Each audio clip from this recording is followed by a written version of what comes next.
How much longer are you going to live? I couldn't believe it. How can someone say such cruel words? I sighed and told my husband the chilling truth.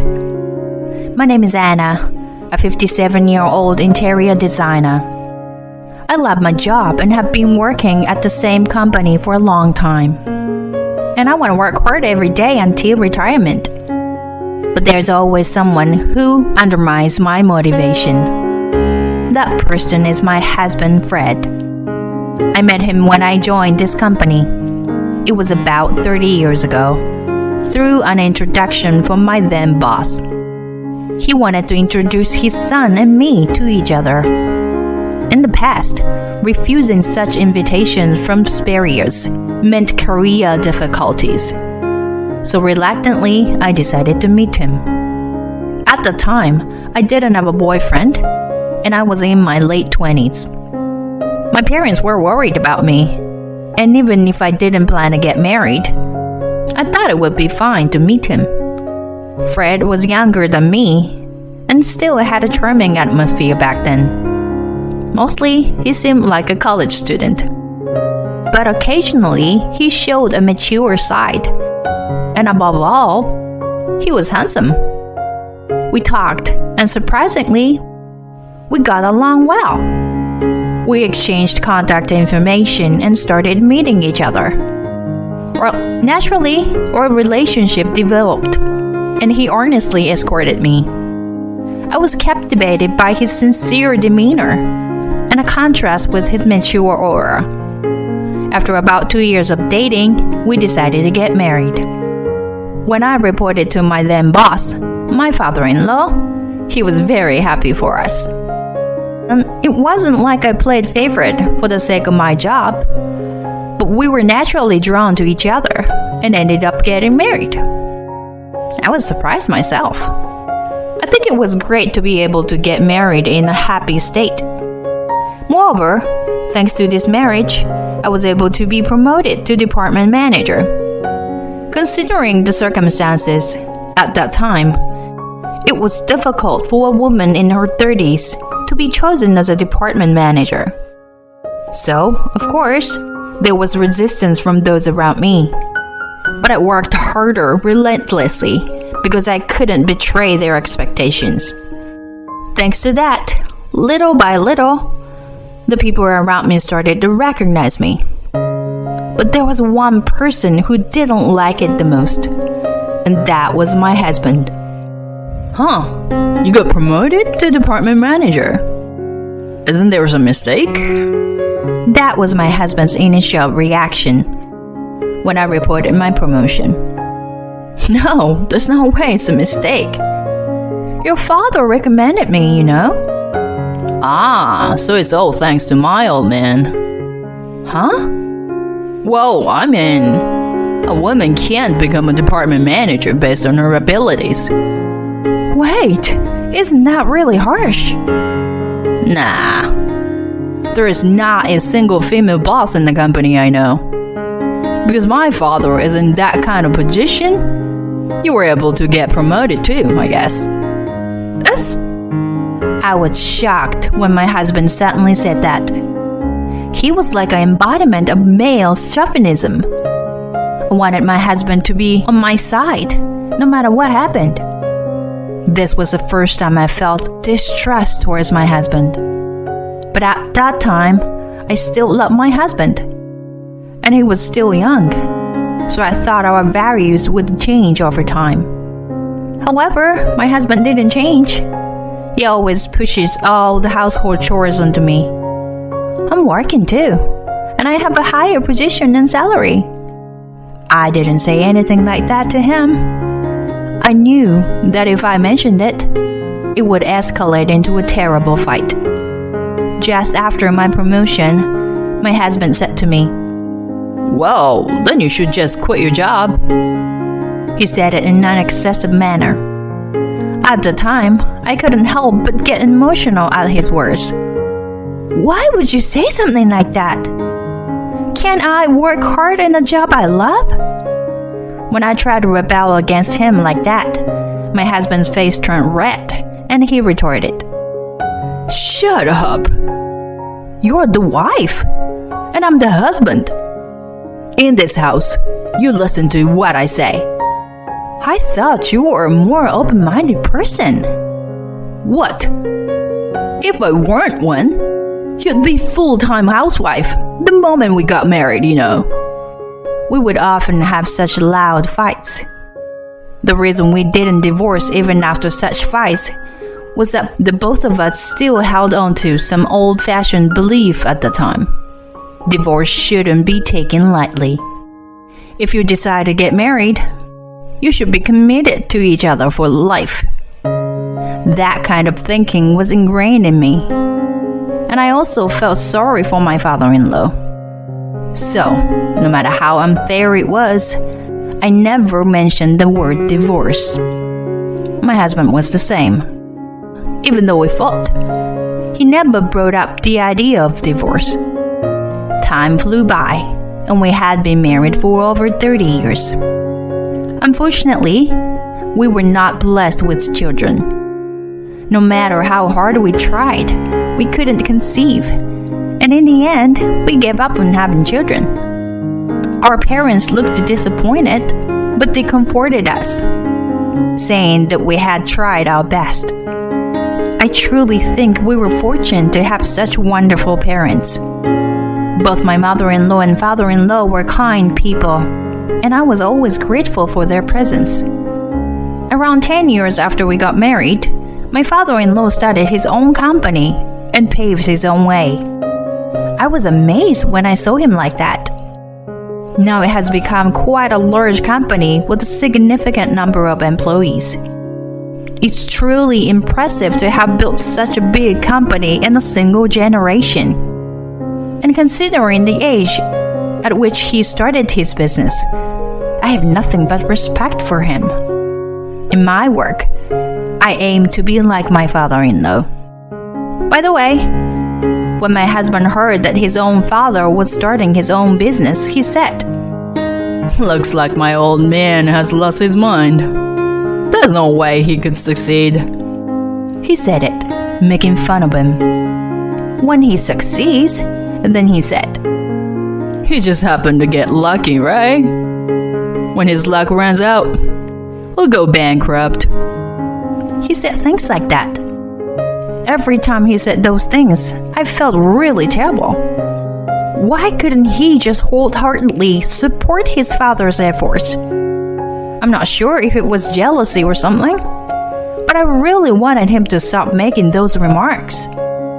While I let my husband's words slide off, I made up my mind to continue striving for my own ideals. That determination from back then still lives on within me. I managed to climb the corporate ladder and became a department head by the time I turned 40. On the other hand, my husband, despite getting older, couldn't seem to advance in his career. Well, it doesn't really matter to me, but he always tried to involve me in such matters. Whenever we had an argument, my husband would say, Just because you're successful at work doesn't mean you can act all high and mighty at home, you know? But I wasn't acting high and mighty at all.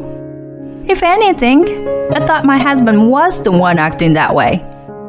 I had become completely disillusioned with my husband, so his remarks no longer shocked me. But recently, there was something that bothered me a little. My husband's behavior seemed strange. He has been buying clothes excessively lately. He started paying attention to his hairstyle, using hair wax and hairspray. He also keeps his smartphone on him at all times. Could it be an affair? I thought about such things, but quickly dismissed the idea. Maybe he was being criticized by female colleagues at work for being unfashionable or something. I calmly thought it through and decided not to worry about it. Amidst all of this, one day I received a call from the hospital.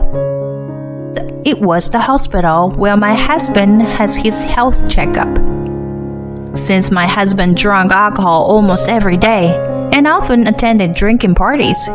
He would always fail his annual health checkup. But it was the first time I received a direct call from a doctor. 6 months to live? Yes. I believe it will be better to explain it to the family before informing the patient directly. My husband had a serious illness, and the doctor diagnosed him with 6 months to live.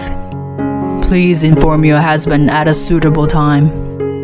It's better for the partner who has been together for many years to convey the news, since some people might panic. The doctor's words hardly registered in my ears. Only the fact that my husband had 6 months to live kept swirling in my head. Rather than feeling sad, I was just astonished. But this was an important matter, so I had to tell my husband. As soon as I returned from work, I immediately had the conversation with him. I went to the hospital today. What? You look serious. Are you dying or something? The doctor said it's 6 months. Huh? 6 months? I nodded, and my husband seemed lost in thoughts for a moment. Oh, I see. 6 months. Hey, what are you thinking? I asked, annoyed and unable to understand my husband's words and actions. Nah. Well, I mean, we're getting old. And it's inevitable, right? I thought he was remarkably calm. Aren't you shaken? Only 6 months left to live. Well, there's nothing we can do about it, right? Maybe we should just enjoy the remaining life, you know? My husband's detached attitude made me sigh. After that, my husband started coming home later than usual. He suddenly had more business trips and was frequently absent from home. I thought my husband was suspicious once again. Then one day, I found a card from a strip club in my husband's suit pocket. Ah, I see. He's getting involved with those girls. I was exasperated, but I thought that since he only had a short time left to live, he could do as he pleased. Amidst all this, as I was getting out of the bath, I heard my husband talking on the phone. It seemed that he hadn't noticed the door to his room was slightly open. I could hear the conversation my husband was having. Since my wife only has a little time left, once she's gone, you can come live here with me. This was undoubtedly an affair. And there, for the first time, I realized the true nature behind my husband's strange behavior. He believed it was me who was dying. After thinking for a while, I made a decision. I would let him continue thinking that I was reaching the end of my life. After that, my husband continued with the same lifestyle. But at some point, he started splurging extravagantly. He bought designer clothes, and under the guise of business trip, he would go on trips with his mistress. I was appalled and quickly prepared to separate from my husband. I hired a PI to obtain evidence of his affair. The photos showed my husband entering the hotel with a young woman. I wondered what was so appealing about a man like him. But perhaps he was spending lavishly on her. Maybe she believed that my husband was wealthy enough to afford such extravagance. Well, the reasons really didn't matter. I rented a new place and hired a lawyer for the divorce proceedings. Amidst all this, one day, my husband said something outrageous to me. How long are you going to live? Unbelievable. How can he say such terrible words? It had been almost 6 months since I delivered the news. Yet, my husband, seeing me still lively and working, said such things. I thought it was about time, so I finally revealed the truth to him. The one with the limited time is you, Fred. What? Stop with the joke. It seemed that my husband believed I was joking. Well, never mind that. What's more important is that I know you're having an affair. Please, just let me go. When I said that, my husband was slightly surprised, but soon wore a triumphant expression. Oh, fine. He was delighted, thinking he would receive a substantial amount of money through asset division. We immediately began the divorce proceedings. I claimed compensation through my lawyer. Apparently, my husband had to pay the compensation for his affair partner as well, since she refused to contribute. Thus, the long years of marriage with my husband came to an end. Sometime later, he suddenly called me. Hey, what the hell is going on? Aren't you the one sick? Even though I didn't put him on speaker, I could hear his voice through the phone. I told you when we separated, didn't I? The one with the limited time left is you. No way. Then the recent shortness of breath and palpitations were... Well, yeah, something like that. Wasn't it because my age? Jesus. Why didn't you tell me?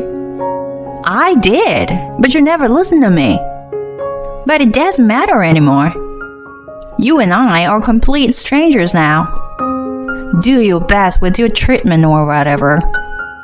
That's... Of course, you'll have to pay me compensation. It will be deducted from the asset division.